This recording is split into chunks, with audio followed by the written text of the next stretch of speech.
As the Grand Cheeto continues his fight for world domination, so shall we continue to fight for the underdog. Welcome to Helping Hands Part 2, where we try to ease our anxiety a little bit and quell the damage of the Cheeto administration.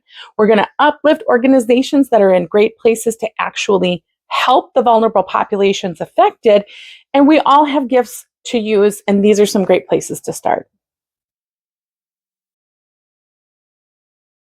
Hey, this is Casey, and I'm Mama Marigold. In this video, we will uplift 3 nonprofit organizations who are doing the hard work of helping our most vulnerable populations.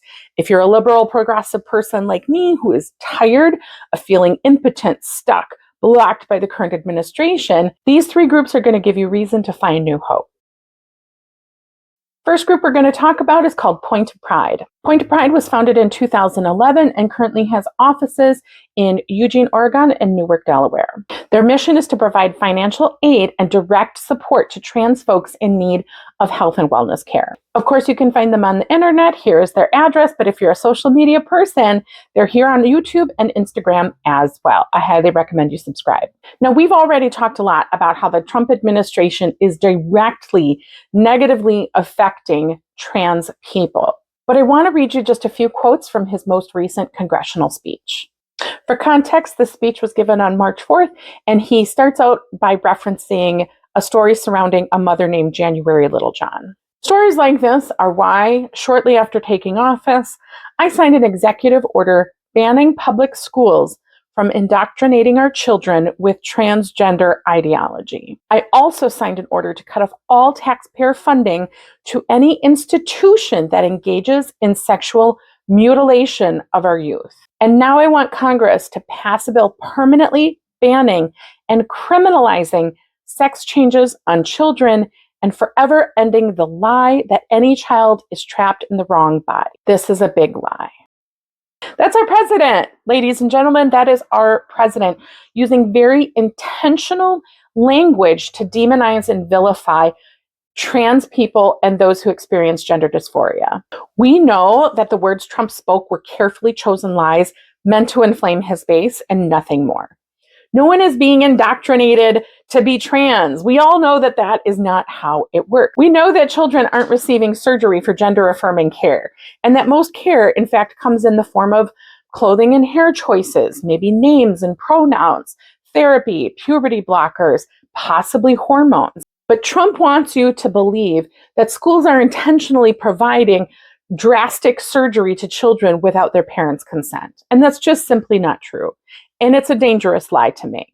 I hope everyone who doesn't fall within the old gender binary of male and female hears me loud and clear when I say you are not a lie. You are beautiful. You are necessary. You are perfect exactly how you are. Point of Pride started as a way for the founders of 0.5cc, which is a clothing and apparel company made by and for trans folks, to donate a portion of their profits to give trans folks gender-affirming garments and access. The need only continued to grow over the next 5 years. And in 2016, Point of Pride functioned and grew on its own as its own nonprofit entity and has since given almost $500,000 in direct financial assistance for transition care and thousands of gender-affirming garments. Today, 26 states have passed bans on gender-affirming care for children. We also know that 39.4% of trans youth live in those states. And while those laws are directed at minors, we know at least 4 states are working on passing adult care bans by denying public funds for gender-affirming care or placing huge barriers to receiving care. Point of Pride can help clients find and receive gender-affirming care surgery. They help receive up to 12 months of hormone replacement therapy, HRT, receive electrolysis, and even financial assistance for things like wigs, prosthetics, voice training, and more.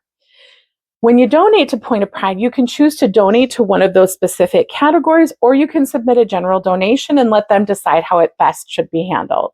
And if you want to help in ways other than just a cash donation, you can sign up to volunteer, you can help fundraise, you can even write letters of support that go inside each care package that they send out. If you've spent any amount of time on social media, including TikTok and Instagram, I'm sure that you already know who Mercury Stardust is. Mercury is a trans advocate and is known as the trans handyman. In addition to her work helping renters learn how to manage maintenance in their homes, she's raised millions of dollars for trans health care. This month of March, she's partnered with Point of Pride to fundraise for 31 days leading up to March 31st, which is the Trans Day of Visibility. This is a great organization. Join Mercury and Point of Pride in showing trans folks that they are loved and supported. Real quick, just a little bitty segue. I want to welcome 3 additional Marigold members. So welcome at Jenny Bach, welcome at Charity Gwines, and welcome Michelle in the Meadow. Now, Michelle in the Meadow already has an amazing gardening channel, so please consider giving her a follow. She's based out of Florida. And make sure you stick around to the end, because after we have talked about our 3 nonprofits, we're going to talk about getting into a little bit of good trouble. Okay, let's get back to number 2. Not Our Native Daughters was founded in 2012 and currently has offices in Fort Washakie, Wyoming, and Lafayette, Colorado. Here's their website, and of course they are on Instagram as well. Their mission is to empower Indigenous communities by advocating for justice, raising awareness, and providing support to families affected by violence. Let's talk about some pretty stark realities for Native American women in America. Native American women face the highest rates of violence in the U.S. The Department of Justice reports 84.3% of Native American women have experienced violence in their lifetime, which is significantly higher than the national average of 23%. 23%. Native American, 84.3%. The rest of the national average, 23%. Not Our Native Daughter was formed to end the human trafficking, exploitation, abuse, and murder of Native American women. Murder on its own is the number 3 leading cause of death for Native American women. And to really drive this home, because I need you to understand this, 96% of Indigenous women survivors experience their abuse at the hands of non-Indigenous men. Dudes who have my skin color are doing it, specifically to Native American women. And you don't hear about it in the news much, do you? That's what Not Our Native Daughters is looking to change. Now, at this point, you might be wondering how the Trump administration could be affecting these statistics. Hang on, because this is also really important. Let's talk about man camps. Are you familiar with these? Have you heard these talked about on the news? Man camps are these swaths of temporary housing camps that go up to house extraction workers. So think of oil pipeline workers, for example. There are thousands of men who show up to work for oil pipelines and are often stationed in remote areas or near tribal lands and communities. When those man camps are built, the Department of Justice reports a 70% increase in violent crimes and a 30% increase in rape and sexual assault. That's horrifying. That is disgusting. White men are coming into tribal spaces and assaulting Native American women. Colonization has never ended. You know, once a few years ago, I was having this conversation about the rights of women within the tribal communities and how we need to stand up for them better. And a white male family member told me at the time, well, as long as there's a need for oil, these things are just bound to happen. As if it was just an unfortunate occurrence that couldn't be fought against or controlled, as if this was just something we had to accept if we were going to put gasoline in our cars. That thought, belief, has sat in my soul ever since. Trump's executive orders include opening Alaskan wildlands to drilling and mining, expanding the lower 48 on oil and gas leasing, and removing many protections and regulations for preventing harm to wildlife, the water table, and local tribal communities. Drill, baby, drill isn't just harmful for our environment. It knowingly puts Native American women at continued risk of violence with absolutely no solutions to stop it. Most recently, many of you maybe heard about Emily Pike's story in the news. Emily was a 14-year-old member of the Apache tribe and was reported missing in Phoenix in January. Her absence was just chalked up to a runaway event. Law enforcement didn't look for her. Her remains were found brutalized in another county 3 weeks later. Now, of course, the knowledge of this and the condition of how her remains were found has sparked outrage over the investigation and why it hadn't been more thorough. But this is a story that has happened thousands of times over to Native American women. It's not news to them. What they need is your voice and donations to continue to educate and raise awareness both about violence, and environmentalism. If you're on social media, definitely follow them on Instagram. You can also subscribe to get emails and updates on upcoming webinars on their website. Talk about your concerns for Native American women to your federal and state representative. Not just because you're concerned about Trump's plan to drill, baby, drill, but because you care about women and girls who will continue to be targets.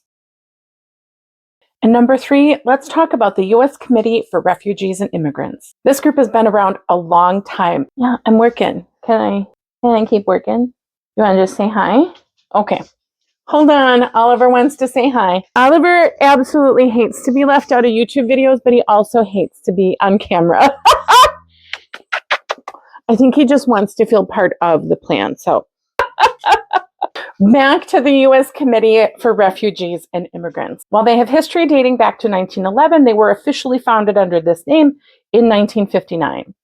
They're based in Arlington, Virginia, with nationwide and even global services and support. This is where you can find their website, which is robust. There is a ton of information out there for you. And they are a non-governmental, nonprofit, international organization dedicated to addressing the needs and rights of refugees and immigrants. Now, Donald Trump does not like immigrants unless they're white and rich, and I guess preferably a dictator. He is not interested in undocumented brown people, which is evidenced by his desire to only deport individuals who are from south of the border and leaving white immigrants alone. He is not interested in providing foreign aid to other countries, as is evident with his step to defund USAID. And he is not interested in helping folks most affected by war, as is evident by his treatment of Ukraine's President Zelensky and his goal to remove Palestinians from Gaza. In part 1's video, we talked about the National Immigration Justice Center and United We Care, and they're doing fantastic work under horrible circumstances to help immigrants specifically. This group in particular takes it a step further with more of global outreach. Among their many programs, they provide humanitarian legal services to Ukraine and Afghani refugees, victims of violent crimes, survivors of human trafficking, unaccompanied minors, among many others. They also offer refugee resettlement, and so far have helped to resettle 350,000 refugees from around the world to U.S. communities. They help to coordinate housing, the Social Security paperwork, healthcare, English lessons, and even employment. They have a published policy guide that you can download and read and shows what they advocate for on Capitol Hill. If you're somebody who wants to help them, there's a couple ways that you can go about doing that. First is just checking out their website, which is, again, robust, and signing up for their newsletters. Of course, you can also make a cash donation. In addition, if you are somebody who handles or participates in hiring for a company, or maybe a company owner yourself, you can reach out to them if you have openings that you would like refugees to be specifically considered for. Anyone whose family history is not indigenous to North America is an immigrant. That's it. Immigrants make our country far better, not worse. Imagine how amazing and caring our world would be if we focused on helping and not hurting, inviting instead of deporting, appreciating cultures and not appropriating. I can see that world in my mind's eye, and I know that you can too, and we have to keep working for it. In this last section, let's talk about a little bit of that good trouble. Let's talk about how to be annoying, how to use your voice in some new ways. First, yes, you can and should be contacting your state and federal representatives, all the way up to the White House. Reach out to the White House as well. Put your concerns on the record. Do it frequently. Do it by email, do it by phone calling. They really hate the phone calling part, especially, but put your concerns on the record. Now, many of us don't exactly trust our representatives. Many of us have issues on both sides of the aisle and aren't always convinced they're going to do the right thing for we the people. So I'm advocating taking your concerns to capitalism. Yes, indeedy. If we are going to be crushed under the weight of capitalism in this society, we should really start working that to our advantage. So what am I talking about here? Am I talking about boycotts? Yeah, absolutely. But not just boycotts. Target is finding out the hard way that folks are finally willing to say, no, absolutely not. Taking away your DEI policies is going to make me take my money elsewhere. Boycotts can work if enough people do it. And let's remember that many folks just don't even have enough options in their areas to completely boycott huge retailers like Target, Walmart, Amazon. We don't all live near a Costco. But if you do spend your money elsewhere, those places need to know exactly how you feel. So what I'm suggesting here is you get annoying, you get irritating with your voice. You tell every person who gets your money how you feel about what kind of a company you want to spend your money with. For example, I am a purchaser of seeds from a group called Territorial Seed Company, and I think they're great. They're out in Oregon. They really care a lot about the environment, and they make a really good product. But I did notice on their website that they had a job posting for a farm laborer over the summer, probably seasonal work, and they were advertising that it would get paid at $16.45 per hour. $16.45 per hour is no longer a livable wage anywhere. So I still bought the seeds, and I'm still going to recommend them as a good company, but I know that they send a follow-up survey email after every purchase. So I got my little, hey, would you give us a rating email from Territorial Seed Company? And I did. I rated the seeds, and then in their comment section, I said, hey, listen, I like purchasing your seeds, but I noticed this about your recent job posting, and I find that really unfortunate. I, as a consumer, will be far more willing to pay more for those seeds if it means that owner profits come down and employee wages go up. That's it. That's all it has to be. Did you buy new AirPods? Let Apple know how you feel. Are you in the market for a car? Reach out to automakers and say, hey, I want to buy a new car, but I want to buy it from the automaker that treats their employees the best. Write reviews on their corporate pages. And those reviews don't have to just include product information. Review the company as a whole. If you happened to have bought something from a place and you later found out they treat their employees like shit, write a review about it. Let everybody know. I think collectively as a society, we need to do a better job of spending our money only at the places that align the best with our values when at all possible. And if a company is not going to be aligned with our values, we should take every opportunity to let them know as loudly as possible. Contact us, emails on their website. Use it. Send an email there. Google reviews. Submitting survey commentary like I did. Those are all good ways to get your views in front of the company. Be annoying, be irritating, contact everyone. And I mean, it's not a company, but are we all emailing Elon what we accomplished during the week? I mean, he gave us the email address. I don't care if you're not a federal worker. Set up a quick burner account and you make sure you send Elon an email every single week of everything you accomplished, no matter how unhinged it is. Does anybody remember the Texas abortion call-in line where people could call in if they thought somebody was getting abortion care? Yeah, we flooded that line with absolute nonsense, and they had to take it down twice. Just basic irritation. Irritate the heck out of companies and entities that are refusing to stand up for basic human rights. Good trouble is good for the soul. You're not hurting anybody. You're not causing violence. You're just speaking your mind and you're speaking it loudly. I like that. So for everybody's benefit, all of the references, the resources, the website information to all the companies we've talked about today is all down in the description. So please take a look at my sources. And if you have any questions or concerns, let me know. In addition, I see no reason to stop this series if you don't. So if you would like to uplift other organizations that I'm just not aware of, by all means, please do shove it in the comments or use my contact information to send me an email. I will happily look into other groups that you suggest into future episodes of Helping Hands. I believe in you. I believe in us. I believe that we can do really hard things when we work together and we stop being afraid of who we're going to annoy or who we're going to piss off. It's time to make that good trouble and to do it regularly. I sure do love you guys so much. I appreciate the support. I appreciate the talking, the chatting, the communication. I love hearing about your garden adventures. I really hope that continues. If you haven't already, please hit subscribe. Turn that little bell on so you see notifications when my videos come in. I'm going to see you on the next one, okay? Bye!